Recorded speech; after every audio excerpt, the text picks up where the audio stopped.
Chapter का next topic and last topic that is Newton का शीतलन नियम। शीतलन, पर ये शीतलन मतलब क्या? What is the meaning of cooling? ठंडा होना। ठंडा होना, ठीक है ना। न्यूटन का शीतलन नियम, देखिए न्यूटन ने बहुत इंपॉर्टेंट चीज पे बात की है कि यदि आप किसी वस्तु को ठंडा कर रहे हो, ठीक है ना, आपको चेक करना है कि कितने समय में कितना टेम्परेचर होगा। ऐसे क्वेश्चंस आ जाते हैं ना, कभी कभी कॉम्पिटिटिव एग्जाम्स में आते हैं ना, प्रतियोगी परीक्षाओं में, कि आप वस्तु को ठंडा कर रहे हो, आपने उसमें पानी मिला दिया, तो अब उसका कितना टेम्परेचर है, तो वो चीज कैलकुलेट करके किसने बताई? न्यूटन ने। और उन्होंने उस पर बात की और उसको अपने नाम पर सिद्ध किया। उन्होंने उसको अपने नाम पर उसका नाम दिया और उसको बताया न्यूटन का शीतलन नियम, ठीक है ना। जैसे चाय की प्याली है, गरम है, उसको हम रख देते हैं टेबल पे, तो वो क्या है, धीरे धीरे धीरे धीरे क्या होती है, ठंडी होती है, कूलिंग, ठंडी की तरफ आगे बढ़ती है, ठीक है ना। तो अब कितने समय में कितना टेम्परेचर रहेगा, या वो किस दर से ठंडी होगी, ठीक है ना। ठंडी कैसे होती है, क्यों ठंडी हो जाती है? उसकी ऊष्मा वातावरण में चली जाती है, क्योंकि उसकी ऊष्मा जो है वातावरण में क्या है, चली जाती है, या फिर वातावरण में स्थानांतरित हो जाती है। धीरे धीरे ठंडा होना मतलब क्या, कि यदि मैं है ना, जैसे वातावरण के साथ क्या होगा, उसका जो है ऊष्मा धीरे धीरे वो लूज करेगी और उसकी ऊष्मा किस में चली जाएगी, वातावरण में, ठीक है ना। ठीक है, तो किस दर से जाएगी, कितना टेम्परेचर रहेगा, इन सारी चीजों पे हमें बात करनी है, ठीक है। तो हेडिंग दीजिए न्यूटन का शीतलन नियम, लिख लो कॉपी में, है ना, इंपॉर्टेंट क्वेश्चन है ये। न्यूटन का शीतलन नियम is a very very important question, ठीक है, इसको नोट कर लीजिए।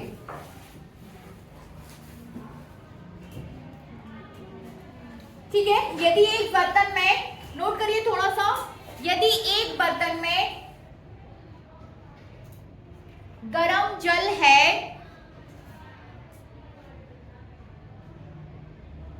तो हम देखते हैं कि यदि एक बर्तन में गरम जल है तो हम देखते हैं कि वह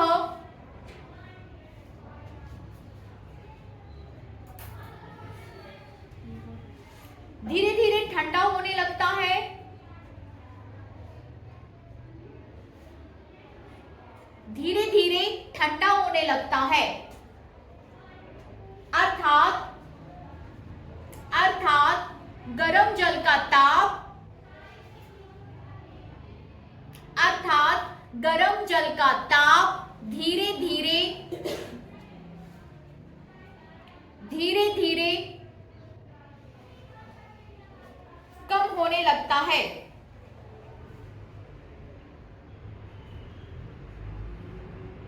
ठीक है ना। आगे लिखिए, जैसे जैसे जल तथा वातावरण के ताप में, जैसे जैसे जल तथा वातावरण के ताप में अंतर कम हो जाता है, अंतर कम हो जाता है, ताप गिरने की दर, ताप गिरने की दर धीरे धीरे कम हो जाती है, ठीक है ना। धीरे धीरे क्या हो जाती है, कम हो जाती है। क्या समझे कि जैसे जैसे आपके पास गर्म जल है और आपके पास वातावरण है, अब क्या है, दोनों का टेम्परेचर लगभग एक की तरफ बढ़ेगा, मतलब जल आपका तब तक ठंडा होगा जब तक कि वो रूम टेम्परेचर पर नहीं आ जाता, ठीक है ना। जैसे जल आपका 100 डिग्री सेंटीग्रेड पर है तो जल कब तक ठंडा होगा, यदि माना कि वातावरण का ताप कितना है, 30 डिग्री सेंटीग्रेड चल रहा है, इज दैट क्लियर? कितना चल रहा है, 30 डिग्री सेंटीग्रेड, तो जल अपना ताप कहां तक लेके आएगा, 30 डिग्री सेंटीग्रेड ताप, इसका ताप वातावरण में पहुंचेगा। लेकिन वातावरण को कोई असर नहीं पड़ेगा कि हाँ वातावरण जल के कारण गर्म हो जाएगा, ऐसा नहीं होता। देखिए समुद्र में बूंद मिलाने से कुछ होता नहीं है, इज दैट क्लियर?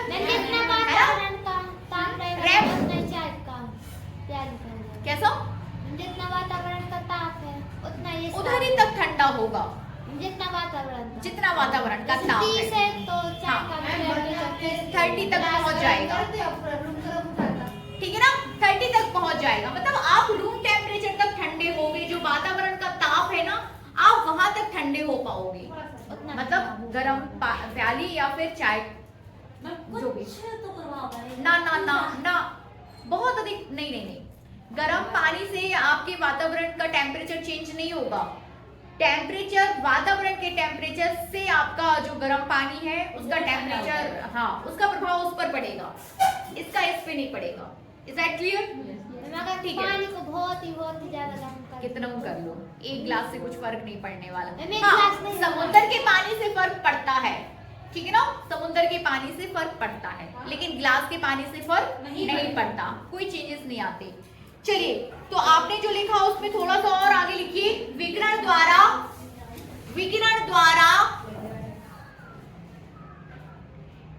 किसी वस्तु से, विकिरण द्वारा किसी वस्तु से क्षय होने वाली ऊष्मा की दर, विकिरण द्वारा किसी वस्तु से क्षय होने वाली ऊष्मा की दर निम्नलिखित 3 कारकों पर निर्भर करती है। निम्नलिखित 3 कारकों पर निर्भर करती है, ठीक है, इसको समझिए।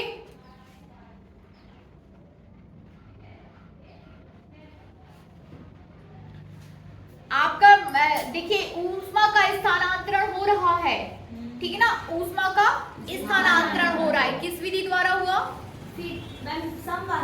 विकिरण आया ना, विकिरण द्वारा भी लिखा ना, ठीक है, वही लिखा ना कि विकिरण द्वारा किसी, है ना, विकिरण द्वारा ऊष्मा का क्षय हो रहा है, विकिरण द्वारा ऊष्मा का क्षय जो हो रहा है वो निम्नलिखित 3 कारकों पर निर्भर करता है। तो पहला लिखिए, वस्तु के पृष्ठ की प्रकृति,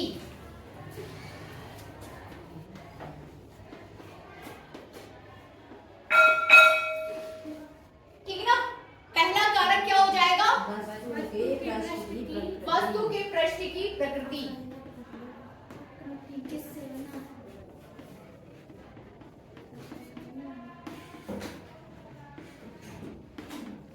वस्तु के पृष्ठ की प्रकृति। दूसरा कारक लिखिए, पृष्ठ, वस्तु के पृष्ठ की प्रकृति। देखिए डिपेंड करेगा, एक मिनट, डिपेंड करेगा कि गर्म जल को आपने स्टील के बर्तन में रखा है, डिपेंड करेगा कि वस्तु को आपने कांच के पात्र में रखा है, मतलब जल को, समझ रहे ना? Is that clear? हम चाय की प्याली को, चाय किसमें पीते हैं? चाय हम वो चाइना वाले कप में नहीं पीते, चाइना, ठीक है ना, चीनी मिट्टी के बर्तन में पीते हैं। क्यों? क्योंकि उससे ऊष्मा का क्षय इतने जल्दी नहीं होता, रख देते चाय, हाँ ठीक है पी लेंगे, होता है, लेकिन ग्लास में रख दो जो चट्टे से ठंडी हो जाती है। स्टील के बर्तन में यदि आप चाय वाय पियोगे तो क्या है, आपको जल्दी पीनी पड़ती है, वो ठंडी हो जाती है, क्योंकि स्टील जो है ऊष्मा का अच्छा चालक है और फट्टे से ऊष्मा स्थानांतरित करके वातावरण को दे देता है, ठीक है ना। तो हम किस में पीते हैं चाय? चीनी मिट्टी के कप में। वो चीनी मिट्टी के कप में इसलिए क्योंकि चीनी मिट्टी का बर्तन जो है चाय को ऊष्मा का स्थानांतरण टाइम लेके करता है, ठंडी होती है लेकिन बहुत देर में। इट मींस कि वो ऊष्मा का, अब वो चालक नहीं बोलेंगे, वहां पर उसको रुद्रोष्म प्रक्रम वर्ड यूज किया जाता है। स्टील का होता है नहीं, उसके अंदर की लेयर्स आप देखोगे ना तो वो कुचालक पदार्थ से बना दी जाती है, है ना, ठीक है। तो किस पे डिपेंड करेगा ऊष्मा का क्षय? सबसे पहले वस्तु के पृष्ठ की प्रकृति पर। दूसरा लिखिए, उसके पृष्ठ के क्षेत्रफल पर, उसके पृष्ठ क्षेत्रफल पर, जो बर्तन लिया उसका पृष्ठ, हाँ पृष्ठ क्षेत्रफल तथा, ठीक है ना, तथा तीसरा पॉइंट लिखिए इसमें पृष्ठ क्षेत्रफल, ठीक है। तीसरा पॉइंट लिखिए, उसके व आसपास के वातावरण के तापांतर पर,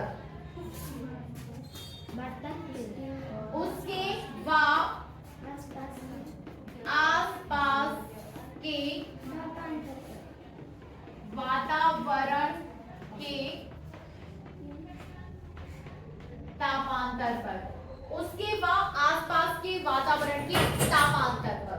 बनेगा ताप में अंतर, उसका और वातावरण के ताप में अंतर कितना चल रहा है, ठीक है ना, ऊष्मागच्छ उस पे भी डिपेंड करेगा। आगे लिखिए,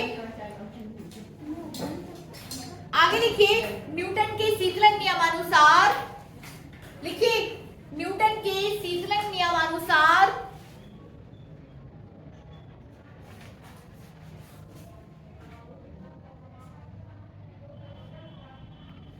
शीतलन नियमानुसार समान अवस्था रहने पर, समान अवस्था रहने पर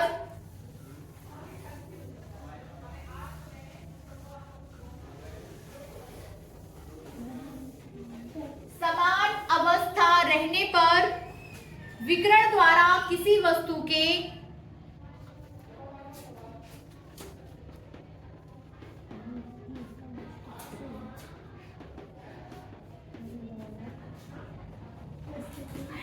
रहने पर विकिरण द्वारा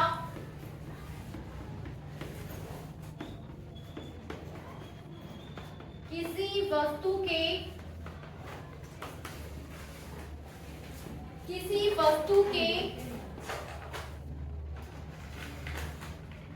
ऊष्माक्षय, किसी वस्तु के विकिरण द्वारा किसी वस्तु के ठंडे होने की दर, ठंडे होने की दर, किसी वस्तु के ठंडे होने की दर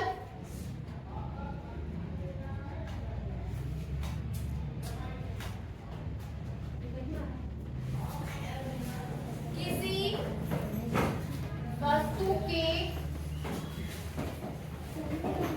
ठंडे होने की दर अर्थात ऊष्माक्षय होने की दर, ऊष्माक्षय की दर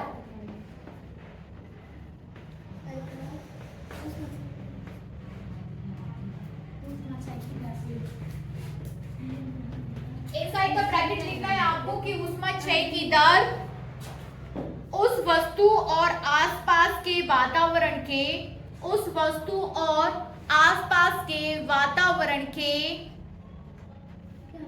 तापांतर के अनुक्रमानुपाती होती है। फिर से लिखिए, उस वस्तु और, ठीक है ना, उस वस्तु और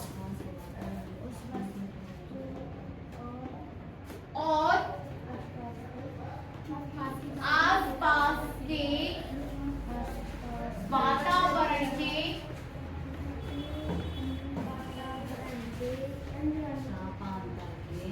तापांतर के अनुक्रमानुपाती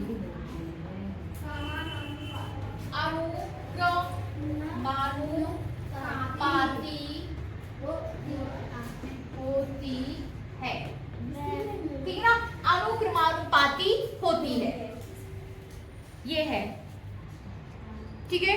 अब आगे, अर्थात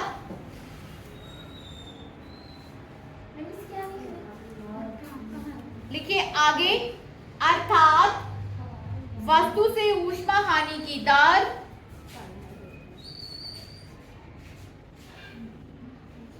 वस्तु से ऊष्मा हानि की दर समानुपाती तापांतर, वस्तु से ऊष्मा हानि की दर समानुपाती तापांतर।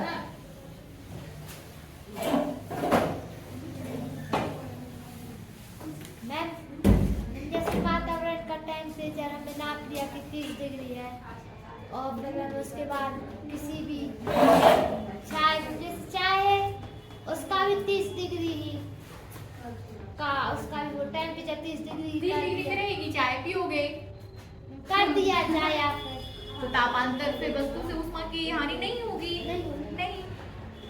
वस्तु से ऊष्मा हानि की दर समानुपाती क्या हो जाएगा, तापांतर।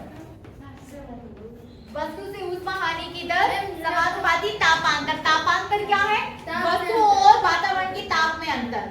लिखिए, पहले इसको कंप्लीट करते हैं, फिर अपन इस पे डिस्कशन करेंगे। इसको पहले कंप्लीट कर लो, ठीक है। लिखिए, यदि वस्तु का प्रारंभिक ताप, यदि वस्तु का प्रारंभिक ताप θ1 डिग्री सेंटीग्रेड, यदि वस्तु का प्रारंभिक ताप कितना थीटा 1 डिग्री सेंटीग्रेड तथा t सेकंड के बाद उसका ताप तथा t सेकंड के बाद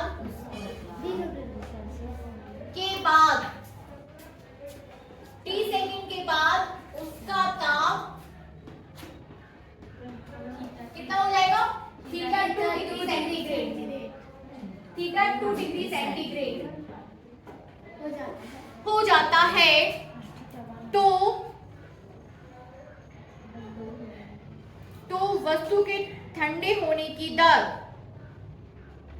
वस्तु के ठंडे होने की दर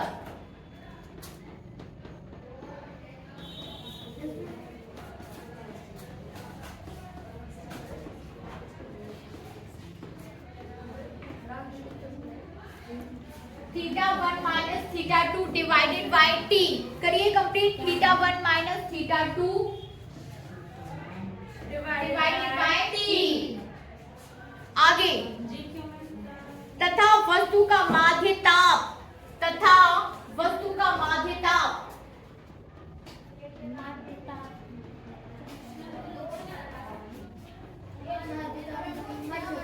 माध्य बीच का माध्य निकाल देना आप जैसे दो चीजें हैं तो 2 से डिवाइड कर दो यहाँ पे माध्य ताप क्या हो जाएगा theta 1 plus theta 2 divided by 2 ये हो जाएगा वस्तु का माध्य ताप आगे लिखिए वस्तु के माध्य ताप तथा वातावरण आगे लिखिए यदि वस्तु के इसके बाद लिखना है ठीक है ना यदि वस्तु के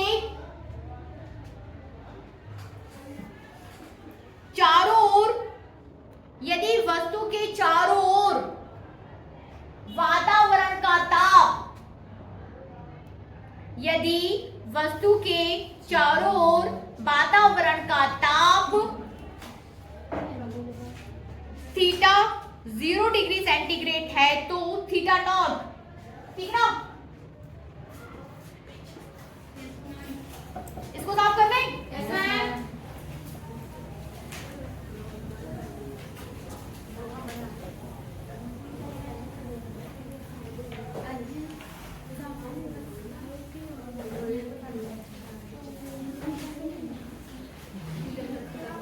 यहाँ देखिए दो चीजें आपके पास आ गई एक तो आ गया आपके पास theta 1 minus theta 2 divided by t ये क्या है आपके पास ऊष्मा क्षय की दर ठीक है ना ऊष्मा क्षय की दर दूसरी चीज क्या है माध्यता theta 1 plus theta 2 divided by 2 ठीक है ना अब आपसे बोला जा रहा है कि यदि वस्तु के चारों ओर का वातावरण का ताप थीटा 0 डिग्री यदि वस्तु के चारों ओर के वातावरण का ताप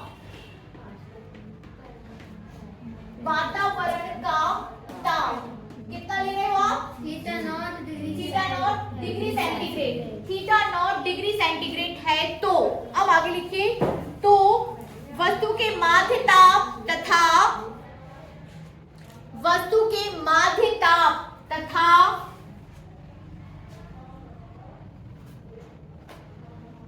वातावरण के ताप में अंतर ठीक है ना तो वस्तु के माध्य ताप तथा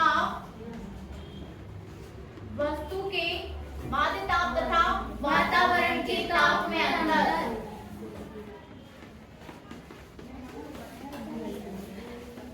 वातावरण के ताप में अंतर कितना हो जाएगा वस्तु के माध्य ताप तथा वातावरण के ताप में अंतर क्या लिखना है मुझे आगे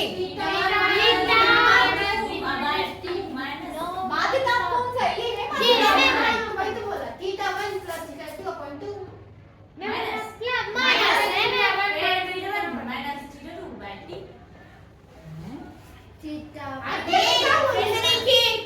न्यूटन का सीधा नियम हम देखने जा रहे हैं ये वाला जो इक्वेशन है ये ऊष्मा क्षय की दर को बता रहा है क्या बता रहा है ऊष्मा क्षय की दर को ये बता रहा है आपका माध्यता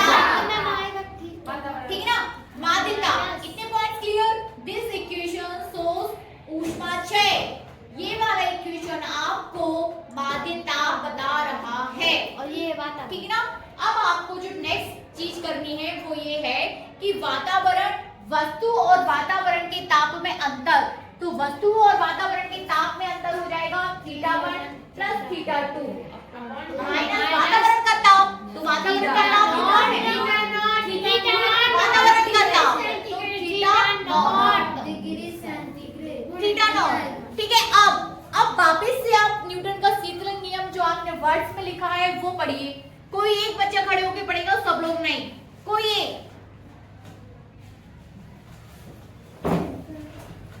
न्यूटन के शीतलन नियमानुसार समान अवस्था रहने पर विकिरण द्वारा किसी वस्तु के ठंडे होने की दर अथवा ऊष्मा क्षय की दर, ठीक है ना? अर्थात ऊष्मा क्षय की दर उस वस्तु और आसपास के वातावरण के तापांतर के अनुक्रमानुपाती होती है। ठीक है ना? बैठिए। तो आपको क्या चाहिए? ऊष्मा क्षय की दर को किसके समानुपाती कर देना है? तापांतर के। तो वस्तु की ऊष्मा क्षय की दर, वस्तु के ऊष्मा क्षय की दर किसके समानुपाती कर देंगे? तापांतर कर लीजिए। अर्थात लिखिए आगे, अतः न्यूटन के शीतलन नियम से, ठीक है ना? अतः न्यूटन के शीतलन नियम से, न्यूटन के शीतलन नियम से आपको क्या मिल जाएगा? θ1 माइनस θ2 θ1 माइनस θ2 अपॉन t समानुपाती समानुपाती θ1 प्लस θ2 अपॉन 2 माइनस θ0। ठीक है ना? माइनस θ0। इस सूत्र से आप निकाल सकते हो बाकी दूसरी चीजों को, है कि नहीं? बनेगा? अब इसको समझिए कि यहाँ पर आपका θ1 क्या है? स्टार्टिंग टेम्परेचर है, प्रारंभिक ताप। θ2 वो टेम्परेचर है जो उसने गेन कर लिया t सेकंड के पश्चात। मतलब आपको क्या निकालना है? t second. जैसे चाय की प्याली गर्म है, t सेकंड के बाद कितनी ठंडी होगी या किस दर से ठंडी हुई, ठीक है ना? किस दर से ठंडी हुई। तो ये आप निकाल सकते हो कि आपके पास इनिशियल टेम्परेचर क्या था, t सेकंड में टेम्परेचर क्या है, t आपके पास है, और वातावरण का ताप क्या है। तो यहाँ से आप क्या निकाल दोगे? दर। ठीक है ना? बनेगा? Yes ma'am. सभी से वेरी गुड। देखिए शीतलन नियम की सीमाएं, 3 सीमाएं और लिख लो इसकी। मैंने इसको सॉल्व नहीं करना है। नहीं हो गया? यही न्यूटन का शीतलन नियम, ठीक है ना? यही है, ठीक है? आप क्या देखना है आपको? न्यूटन के शीतलन नियम की सीमाएं।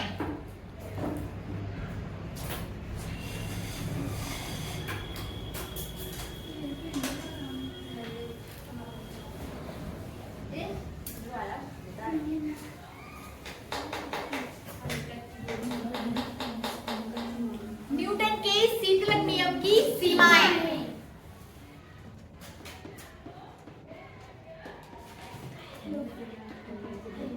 पहला डालिए और लिखिए, वस्तु के ताप तथा उसके चारों ओर के वातावरण के ताप में, वस्तु के ताप तथा उसके चारों ओर के वातावरण के ताप में अंतर बहुत अधिक नहीं होना चाहिए, ठीक है ना? अंतर बहुत अधिक नहीं होना चाहिए। वस्तु के ताप तथा उसके चारों ओर के वातावरण के ताप में अंतर बहुत अधिक नहीं होना चाहिए। दूसरा लिखिए, वस्तु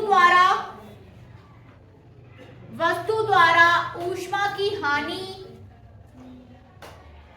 वस्तु द्वारा ऊष्मा की हानि केवल विकिरण द्वारा होनी चाहिए, ठीक है ना? केवल और केवल किसके द्वारा हो? विकिरण के द्वारा। तीसरा पॉइंट,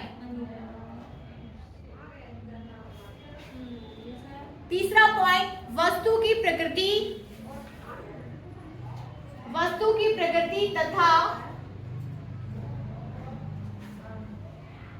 प्रकृति तथा उसका क्षेत्रफल नहीं बदलना चाहिए।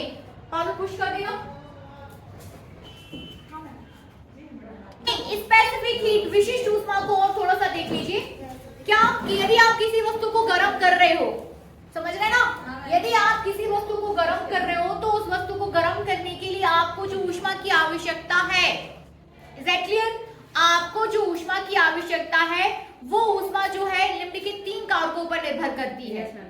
निम्नलिखित ऊष्मा जो है निम्नलिखित 3 कारकों पर निर्भर कर रही है। पहला, दूसरा और तीसरा। ऊष्मा को आप किससे डिनोट करोगे? Q से।